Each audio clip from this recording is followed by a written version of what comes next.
சொல்லுகிறதாவது மேலும் நான் உங்களுக்கு சொல்லுகிறதாவது கேளுங்கள் கேளுங்கள் அப்பொழுது உங்களுக்கு கொடுக்கப்படும் தேடுங்கள் அப்பொழுது கண்டடைவீர்கள். போதும். அல்லேலூயா. தேடுங்கள் அப்பொழுது என்ன செய்வீர்கள்? கண்டடைவீர்கள். ஒரு நிமிடம் நாம் தலைகளை தாழ்த்தி நாம் ஜெபிப்போம். என் அன்புக்கு அதிகமாய் நேசித்து வழி நடத்துகிற எங்கள் அன்பின் நல்ல பிதாவே, இந்த வசனத்தில் மறைந்திருக்கிற மன்னாவையும் மகத்துவங்களையும் ஆவிக்குரிய மேன்மைகளையும் நாங்கள் கண்டடையத்தக்கதாக, பெற்றுக்கொள்ளத்தக்கதாக, பிறருக்கு கற்பிக்கத்தக்கதாக அப்பா நீங்க பேசுங்கப்பா, நாங்க கேட்கிறோம். அருமை இரட்சகர் இயேசுவின் நாமத்தில் ஆமென். அல்லேலூயா. இன்றைக்கு நாம் பார்க்கக்கூடிய இந்த வசனத்துல நிறைய தலைப்புகள் இருக்கிறது. இன்றைக்கு நாம் பார்க்கக்கூடிய தலைப்பு என்னவென்று சொன்னால், தேடுங்கள் கண்டடைவீர்கள். அல்லேலூயா. எப்படி தேட வேண்டும், எங்கே இருந்து தேட வேண்டும், இது மிக அவசியம். அல்லேலூயா. எப்படி தேட வேண்டும். அல்லேலூயா.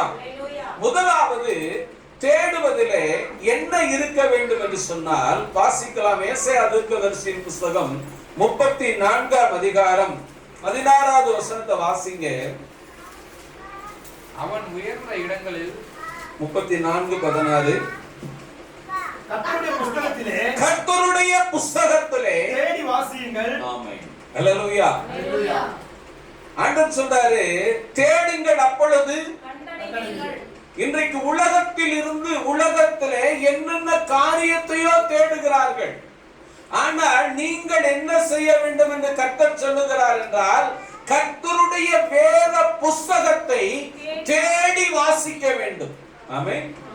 ஆனா ஒரு சிலர் என்ன பண்றாங்கன்னா, ஆராதனை முடிச்சுட்டு கொண்டு பைபிளை வச்சுட்டு மறுவாரம் தேடுறான். எப்படி? மறுவாரம், ஐயோ இன்னைக்கு என்ன ஆச்சு, ஞாயிற்றுக்கிழமையாச்சு, பைபிளை கொண்டு போகணுமே, அப்படி தேடுவது அல்ல. அப்படி தேடுவது அல்ல. வேத வசனத்தை தேவன் நமக்கு என்ன கற்பிக்கிறார் என்பதை என்ன செய்யணும்? தேடி வாசிக்க வேண்டும். அப்படி நீ தேடுகிற போது நீ கண்டடையக்கூடிய காரியம் மகத்துவமாயிருக்கும். எப்படி இருக்கும்? மகத்துவமாயிருக்கும். அதுல 2-3 காரியத்தை சொல்லி இருக்கிறார். கர்த்தருடைய வேத புஸ்தகத்தை தேடி வாசிங்கள், இவைகளில் முதல்ல குறைவு கிடையாதுங்க. வேதத்துல என்ன கிடையாது? குறைவு இல்ல. ஆமென். நான் சபைக்கு 10 வருஷமா போறேன் பாஸ்டர், 20 வருஷமா போறேன், எனக்கு இன்னும் கல்யாணம் முடியலன்னா நீ கர்த்தரை என்ன சரியா தேடலைன்னு அர்த்தம். அல்லேலூயா. அதான் சொல்றாரு, இவைகளில் ஒன்றும் குறைவிராது, இவைகளில் ஒன்றும் ஜோடியா இல்லாம இல்லைன்ற. ஆமென். தேவனுடைய படைப்பை எப்படி தெரியுமா? ஆதாமுக்கு ஒரு ஏவாளை படைத்தது போல உங்களுக்கும் உங்களுடைய பிள்ளைகளுக்கும் ஏற்றதை தேவன் ஏற்கனவே படைத்து வைத்திருக்கிறார். அல்லேலூயா. இவைகளில் ஒன்றும் ஜோடி இல்லாதிராது, அவருடைய வாய் இதை சொல்லிட்டு அவருடைய ஆவிக்குள்ள இருந்து தேடணும். ஆமென். அவருடைய ஆவி இதை சொல்லிட்டு, ஆமென், அவருடைய ஆவி இதை என்ன செய்யும்? கூட்டி சேர்க்கும். அப்ப வேதத்தை நீங்கள் தேடி வாசிக்கிற பொழுது, வேதத்தை தேடி வாசிக்கிற பொழுது வேதத்தின் ரகசியங்களை கர்த்தர் உங்களோடு பேசுவார். அல்லேலூயா. அல்லேலூயா. இன்னைக்கு நாம அநேக காரியத்தை தேடுறோம். நம்மளோடு யுத்தம் செய்கிறவர்களை தேடுகிறோம், நம்மை பகைக்கிறவர்களை தேடுகிறோம். இல்லங்க, அது ஏன் வேலை இல்ல. நான் கர்த்தருடைய வேதத்தை முதலாவது தேட வேண்டும். ஆமென். கர்த்தருடைய வேதத்தை என்ன செய்யணும்? முதலாவது நீ தேடி வாசித்தால், தேடி வாசித்தால், அல்லேலூயா, ரகசியங்கள் வெளிப்படும். அல்லேலூயா. ஆதியாகமத்தின் புத்தகம் 1ஆம் அதிகாரம் 6வது வசனத்தை வாசிங்க. ஆதியாகமம் 1:6. பின்பு தேவன் ஜலத்தின் மத்தியில் ஆகாய விரிவு உண்டாக கடவது என்று ஜலத்தின் என்று ஜலத்தை பிரிக்க கடவது என்றார். தேவன் ஆகாய விரிவை உண்டு பண்ணி ஆகாய விரிவுக்கு கீழே இருக்கிற ஜலத்திற்கும் ஆகாய விரிவுக்கு மேலே இருக்கிற ஜலத்திற்கும் பிரிவு உண்டாக்கினார். அது அப்படியே ஆயிற்று. தேவன் ஆகாய விரிவுக்கு வானம் என்று பெயரிட்டார். சாயங்காலமும் விடியற்காலமும் ஆகி எத்தனை நாள் ஆச்சு? இப்ப முதலாம் நாளிலே வெளிச்சம் உண்டாக கடவுது என்று சொன்னார். வெளிச்சம் உண்டாயிற்று. வெளிச்சம் நல்லது என்று கண்டார். எப்படி? ஆமென். இப்ப இந்த இரண்டாவது நாள் ஏதாச்சும் நல்லதுன்னு சொல்லியிருக்காரா? எதையுமே அவர் என்ன செய்யல, சொல்லல. பைபிள் படிக்கிறார் என்ன சொல்லும் தெரியுமா? தேவன் படைத்த எல்லா நாளும் நல்ல நாளாகவே இருக்கிறது. இல்லன்னு யாரும் சொல்லலையே. ஹல்லேலூயா. நாளுக்கு என்னவோ நல்லதா இருக்குது. உனக்கு அது எப்படி இருக்கிறது? அதிலிருந்து நீ மீள வேண்டும். ஹல்லேலூயா. இப்ப பாருங்க, இந்த நாட்களிலே 2 பெயர் வைக்கிறார். இந்த நாட்களில் என்ன செய்யறாரு? 2 பேர் வைக்கிறார். ஒன்று ஆகாயம் என்று பெயர் வைக்கிறார், இன்னொன்று வானம் என்று பெயர் வைக்கிறார். ஹல்லேலூயா. இந்த 2 பெயர்களையும் வைத்து விட்டார். சாயங்காலமும் விடியற்காலமும் ஆகி 2ஆம் நாளும் ஆயிற்று. 2ஆம் நாளும் ஆயிற்று. ஒருவேளை அவர் அதை சொல்லாம விட்டுட்டு போயிட்டாரான்னு பார்த்தா 1ஆம் அதிகாரம் 10வது வசனத்தை வாசிங்க.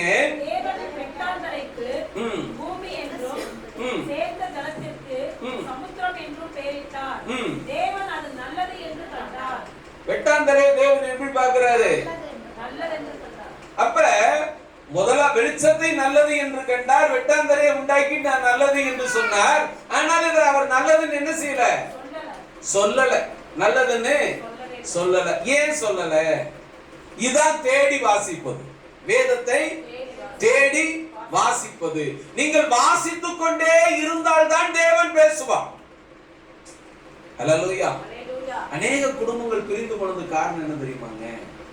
நண்பன்கிட்ட பேசுற நேரம் அவன் மனைவி கிட்ட பேசுற நேரம் மிக குறைவு. புரியுதுங்களா? கணவன் மனைவி கிட்ட 2 பேரும் பேசிக்கிற நேரம் எப்படி இருக்குது? குறைய குறைய அவர்களுக்குள்ளே பிரிவு வந்துடும். நண்பர்களிடத்தில் அவங்க அதிக நேரம் பேசினா நண்பர்களோட அவர்கள் சேர்ந்து இருப்பார்கள். ஹல்லேலூயா. அதுபோல வேதத்தை நீங்கள் வாசிக்க வாசிக்க ரகசியங்கள் உங்களுக்கு வெளிப்படும். ஹல்லேலூயா. இப்ப தேவன் அதை நல்லதுன்னு சொல்லல. நல்லதுன்னு சொல்லல. ஏன்? எனக்கு அது நல்லது இல்லை என்று தேவன் தீர்மானித்திருந்தார். எனக்கு அது நல்லது என்று இல்ல அப்படிங்கறத தேவன் முடிவு பண்ணி வச்சுக்கிட்டாரு. அது அவர் சொல்லல. ஏன் சொல்லவில்லை? அதான் கர்த்தருடைய வேதத்தை தேடி என்ன செய்யணும்? ஒவ்வொரு வசனத்திற்கும் ஒரு ஜோடி இருக்கும். மனிதனுக்கு எப்படி ஜோடியை நியமித்தாரோ அது போல வேத வசனத்திற்கு ஜோடி இருக்கிறது. ஹல்லேலூயா. வாசிங்க. சோதரம். எபேசியரின் புத்தகம் 2ஆம் அதிகாரம் 2வது வசனத்தை வாசிங்க.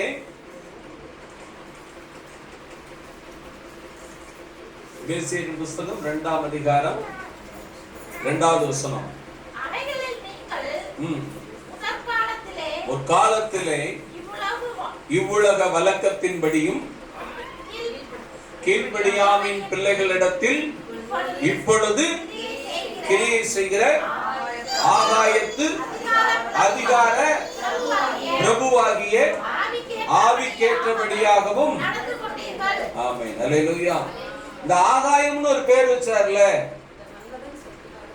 ஆகாயம்னு பேர் வச்சார்ல, அந்த ஆகாயத்துல என்ன இருக்குதான்? கீழ்ப்படியாமையின் ஆவி. என்ன ஆவி? பாருங்களேன். சபையில உட்காந்து கவனி அப்படின்னா அது செல்லதான் பார்க்கும். சபையில உட்காந்து கவனினா பாய் குச்சி எண்ணிக்கிட்டு இருக்கும். சபையில உட்காந்து கவனினா அது கண்ணு திறந்திருக்கும், பைபிள் கையில இருக்கும், நினைவு வேற பக்கம் இருக்கும். புரியுதுங்களா? ஹல்லேலூயா. இந்த ஆவி எங்க இருக்குமா? ஆகாயத்து அதிகார பிரபு. அந்த ஆவிக்கு பேர் என்ன? ஆகாயத்து அதிகார பிரபு. அது எங்க வேலை செய்யுது? அந்த வசனத்தை மீண்டும் வாசிங்க. அவைகளில் நீங்கள் முற்காலத்திலே கீழ்ப்படியாமையின் பிள்ளைகள். அல்லேலூயா. அது ஆகாயத்திலிருந்து அது செலக்ட் பண்ற ஆளாம் பாருங்க பிள்ளைகள். யார செலக்ட் பண்ணி வச்சிருக்கான்? கீழ்ப்படியாமையின் பிள்ளைகள். அப்படிதானே எழுதிருக்காரு. அல்லேலூயா. அப்ப சோதரம் இது என்ன செய்யும்னா, கீழ்ப்படிதல் இல்லைன்னா பள்ளிக்கூடத்துல படிக்க மாட்டேன். நல்லா தெரிஞ்சுக்கங்க. கீழ்ப்படிதல் இல்லைன்னா பள்ளிக்கூடத்துல என்ன செய்ய முடியாது? படிக்க முடியாது. கீழ்ப்படிதல் இல்லைன்னா நீ வேலை செய்யற இடத்துல உன் வேலையை முடிக்க முடியாது. கீழ்ப்படிதல் இல்லைன்னா நீ வேலை செய்யற இடத்துல வேலையை முடிக்க முடியாது. அது போல சபையில நீ கீழ்ப்படியலைன்னா சத்தியத்தை கற்றுக்கொள்ள முடியாது. ஆமென். அல்லேலூயா. அடுத்ததாக பெற்றோருக்கு கீழ்ப்படியலைன்னா நீ நல்லவனாக மாற முடியாது, நல்ல பிள்ளையாக வர முடியாது. கெட்ட பிள்ளைன்னு பேர் வாங்குறதுக்கு ஒரு 2 நிமிஷம் போதுமா? அதுவே அதிகம். நல்ல பிள்ளைன்னு பேர் வாங்கணும்னா பல யுகங்களாயிரும் இந்த காலகம் இல்லையா? அல்லேலூயா. ஆனால் இங்கே அது யாருடைய கட்டுப்பாட்டில் இருக்கிறது? ஆகாயத்து அதிகார பிரபு. அந்த ஆவிக்கு பேர் என்ன? 2 பேர் வச்சாரா? வானம் பிளஸ் ஆகாயம். அல்லேலூயா. இப்ப நம்ம ஆகாயத்தை பார்த்துட்டோம் இல்லையா? இப்ப வானத்தை பார்த்துருவோம். அதே புத்தகத்துல 6ஆம் அதிகாரம் 12வது வசனத்தை வாசிங்க. ஏனெனில் மாம்சத்தோடும் இரத்தத்தோடும் அல்ல, துரைத்தனங்களோடும் அதிகாரங்களோடும் இப்பிரபஞ்சத்தின் அந்தகார லோகாதிபதிகளோடும் வான மண்டலத்தில் உள்ள பொல்லாத ஆவிகளின் சேனைகளோடும் நமக்கு போராட்டம் உண்டு. அல்லேலூயா. இதுல இருந்து ஜெயிக்கணும்னா சபை அவசியம், வேதம் அவசியம். அல்லேலூயா. வாசிப்பது அதை விட அவசியம். அல்லேலூயா. துரைத்தனங்களும் அதிகாரங்களும் அந்தகார லோகாதிபதிகளும் வான மண்டலத்தில் உள்ள பொல்லாத ஆவிகளின் சேனைகளோடு உனக்கு என்ன உண்டு? போராட்டம் உண்டு. அல்லேலூயா. அந்த போராட்டத்தை தேவன் நல்லதுன்னு சொல்லல. பாத்தீங்களா? அப்ப எவ்வளவு இரக்கம் உள்ள தேவன். ஆமென். நம்முடைய தன்னுடைய பிள்ளைகளுக்கு எது நல்லது எது கெட்டதுன்னு அவர் படைக்கும் போது தீர்மானித்து இருக்கிறார். அல்லேலூயா. அவருடைய வழியிலே போகிற போது அவர் இவைகளை உனக்கு மீட்டு தர போதுமானவர். அல்லேலூயா. அப்ப இதுக்கு நான் என்ன வாசல் செய்யணும்? பைபிள் படிக்கணும், ஜெபிக்கணும், ஆராதனைக்கு வரணும், ஆராதனையில முழுமையாக பங்கு பெற வேண்டும். அப்பொழுது இதை கர்த்தர் உன்னை விட்டு வெளியேற்றுவார். அல்லேலூயா. அல்லேலூயா. இப்ப ஆகாயத்துல என்ன இருக்கு? 4 விதமான சோதர. வானத்துல என்ன இருக்கு? 4 விதமான போராட்டங்கள் இருக்கிறது. ஆகாயம்னு சொன்ன இடத்துல அதிகார பிரபுவினுடைய ஆவியினுடைய தாற்பயம் இருக்கிறது. 5 விதமான போராட்டங்கள் ஆகாயம் பிளஸ் வானம்னு சொல்லும்போது செயல்படுகிறது. அல்லேலூயா. அதனாலதான் கர்த்தர் என்ன செய்தாரு? நல்லதுன்னு சொல்லாம விட்டுட்டு போனாரு. அதுல இருந்து தப்பித்துக் கொள்வதற்கு வேதத்தை கொடுத்திருக்கிறார். அந்த வேதத்தை நீ தேடி வாசிக்கணும். பைபிள் என்ன செய்யணும்? தேடி வாசிக்கணும். வாசிக்கிட்டே இருந்தா தேடல் உனக்குள்ளே உருவாகும். அல்லேலூயா. வாசிக்கிட்டே இருந்தா தேடல் உனக்குள்ளே உருவாகும். அதை தேவன் உருவாக்குவார். அல்லேலூயா. வாசிங்க. ஏசாயா தீர்க்கதரிசியின் புத்தகம் 41ஆம் அதிகாரம் 12வது வசனத்தை வாசிங்க. இதோ உன்னோடு போராடினவர்களை தேடியும். ஆமென். அல்லேலூயா. நமக்கு போராட்டம் உண்டு. எபேசியர் 6:12 இல்லையா? இப்ப போராடின ஆளை நீ தேடினாலும் உன் கண்ணுக்கு அவன் தெரிய மாட்டான், கிடைக்க மாட்டான். ஏன்? கர்த்தர் உன்னோடு இருப்பதினால் உன்னை ஜெயிக்கும்படி நடத்துகிறார். அல்லேலூயா. உன்னை ஜெயிக்கும்படி கர்த்தர் என்ன செய்றாரு? நடத்துகிறார். அதான் அந்த வசனம் சொல்லுகிறது, உன்னோடு போராடினவர்களை தேடியும் காணாதிருப்பாய். உன்னோடு யுத்தம் பண்ணின மனுஷர் ஒன்றும் இல்லாமல்.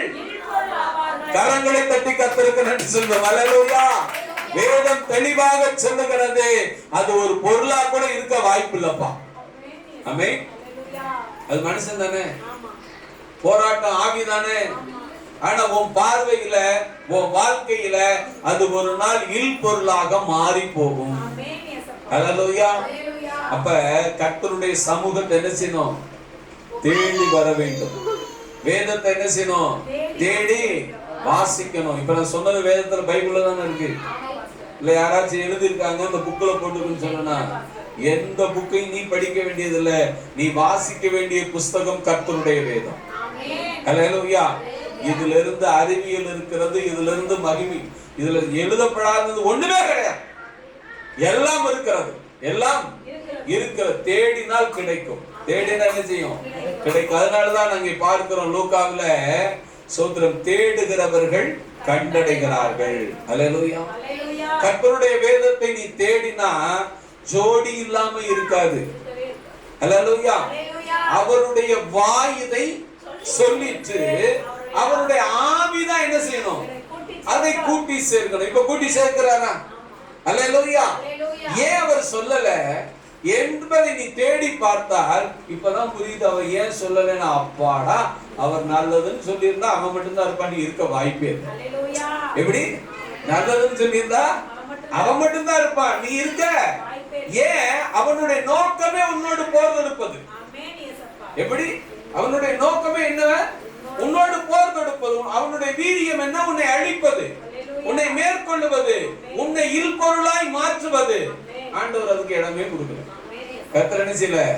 வான மண்டலத்தில் உள்ள பொல்லாத ஆவிகளின் சேனைகளோடு உனக்கு போராட்டம் உண்டு. அந்த போராட்டத்தில் நீ கர்த்தருடைய வேதத்தை தேடி வாசித்தால் வெற்றி பெறுவது நிச்சயம். ஹல்லேலூயா. இதுக்காக நீ எங்க போனாலும் வெற்றி கிடைக்காது. ஹல்லேலூயா. அடுத்ததாக இன்னொரு காரியத்தை பார்த்து நாம் முடிப்போம். வாசிக்கலாம். லூக்காவின் புத்தகம் 15ஆம் அதிகாரம் 8வது வசனத்தை வாசிங்க. அன்றியும் ஒரு ஸ்திரீ 10 வெள்ளிக்காசை உடையவளாய் இருந்தும் ஒரு வெள்ளிக்காசு காணாமல் போனால் என்ன செய்யணும்?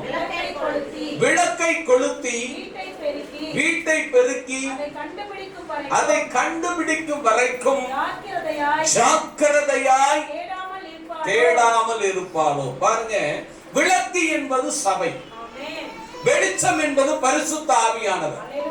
வெளிச்சம் என்பது பரிசுத்த ஆவியானவர். ஜாக்கிரதை என்பது கர்த்தருக்கு கீழ்ப்படிவது. ஆமென். அல்லேலூயா. ஜாக்கிரதை என்பது கர்த்தருக்கு கீழ்ப்படிவது, கர்த்தரை வருத்தப்படாமல் பார்த்துக் கொள்வது. அல்லேலூயா. இப்ப அவர்கள் இழந்து விட்டார்கள். என்ன செஞ்சிட்டாங்க? இழந்து விட்டார்கள். அதை இழந்ததை எப்படி தேடுகிறார்களாம்? ஜாக்கிரதையாய் தேடுகிறார்கள். கண்டுபிடிச்சாங்களா இல்லையா? ஆமென். அல்லேலூயா.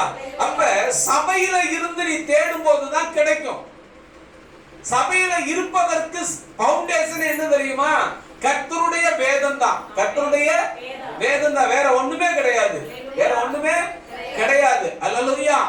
பழைய ஏற்பாடு காலத்து மாதிரி சேராபீன்கள், கேருபீன்கள், பலிபீடம், தூபபீடம் எதுவும் கிடையாது. கர்த்தருடைய வேதம் மட்டுமே. அல்லேலூயா. இப்ப அந்த அம்மா என்ன செய்றாங்க? விளக்கை கொளுத்தி. விளக்கு என்பது சபை, விளக்கு என்பது சபை, வெளிச்சம் என்பது பரிசுத்த ஆவியானவர். பரிசுத்த ஆவியானவர். ஜாக்கிரதை என்பது கர்த்தருக்கு கீழ்ப்படிதலோடு தேடுவது. நான் சொல்றேன்ல, அதை கீழ்ப்படிவதற்கும் கீழ்ப்படியாம இருக்கிறது வித்தியாசம் நிறைய இருக்கு. அல்லேலூயா. அல்லேலூயா. அதை நீங்கள் கீழ்ப்படிகிற போது கர்த்தர் என்ன செய்றாரு? அது கிடைக்கிறதுக்கு உதவி செய்கிறார். அல்லேலூயா. ஜாக்கிரதை அந்த அம்மா என்ன செய்தான்? தேடுனாங்க. வாசிங்க.